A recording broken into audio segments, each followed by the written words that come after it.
Soybean কম বেশি সবাই খেতে ভালোবাসে। তো আজকে একটা ডিফারেন্ট ধরনের সয়াবিনের রেসিপি তোমাদের সঙ্গে শেয়ার করব। প্রথমে গরম জল করে তাতে সয়াবিনটা একটু কিছুক্ষণ ভিজিয়ে রাখলে ফুলে গেলে তার মধ্যে 3টে ডিম, নুন, হলুদ, লঙ্কা গুঁড়ো দিয়ে ভালো মতন মাখিয়ে কড়াইয়ে তেল গরম হলে এই সয়াবিনটা ডিমের সঙ্গে ভালো মতন ভেজে নিতে হবে।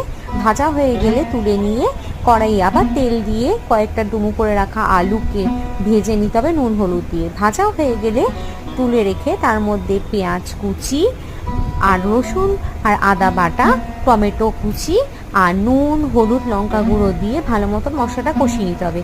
কষানো হয়ে যাওয়ার পর সয়াবিন, ডিম ভাজা আর আলুটা দিয়ে ভালো মতন কিছুক্ষণ কষিয়ে নিতে হবে নাড়িয়ে চাড়িয়ে।